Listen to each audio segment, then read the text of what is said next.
Internal control over financial investments. The most important group of financial investments consists of marketable stocks and bonds because they are found more frequently and usually are of greater peso value than the other kinds of investments holding. The most important or yung pinaka-importanting group ng pag-e-invest ay consist ng mga market, stock at bonds. Dahil ito yung mas malaki ang kita or must say, mas malaking ibenta kaysa sa ibang mga ine-invest. The major elements of adequate internal control financial investments include the following. Formal investments policies that limit the nature of investment in securities and other financial investments. Formal invest policies, ito yung kailangan ilimit lang ang pag-invest or paglabas ng pera.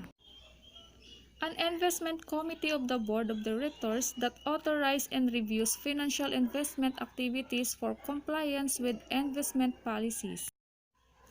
Ang mga investments committee lamang ang authorized na mag-review ng mga financial investment, so meaning to say sila lang allowed mag-check ng mga info regarding financial investments.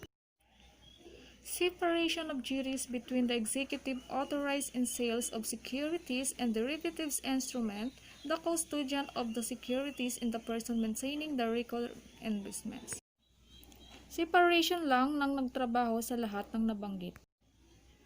Complete detailed records of all securities and derivatives instruments owned in the related provisions and terms. Complete details ng mga records ng lahat ng securities and derivatives instruments owned in the related provisions and terms. Registration of securities in the name of company. Dapat din na nakaregister sa pangalan ng kumpanya.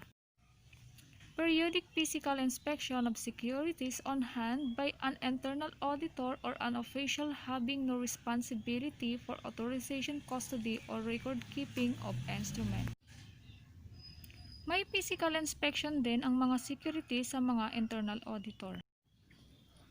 Determination of appropriate accounting for complex financial instrument by competent personnel. Dapat tama yung complex for accounting financial instruments. In many concerns, segregation of functions of custody and record keeping is achieved by the use of an independent safekeeping agent such as a stockholder or trust company. In many concerns, ito ay ang pagsisegregate ng mga functions ng custody at mga record keeping by the use of an independent safekeeping agent such as stockholder, bank, or trust company. A list of securities in the box should be maintained in the box, and the deposit or withdrawal of securities should be recorded on the list along with the date and signatures of all present. Ang mga list na nasa box ay dapat na ma-maintain, and yung mga deposit or withdrawal of securities ay dapat na ma-record sa listahan kasama ang date at signature.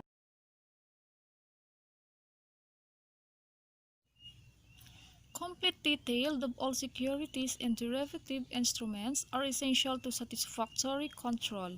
This record frequently consists of a subsidiary of each security and derivative instrument.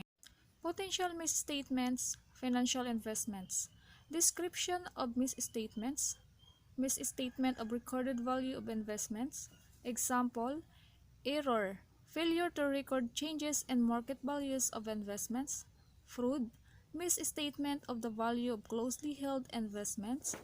Internal control weakness or factors that increase the risk of the misstatements. Inadequate accounting manual, incompetent accounting personnel.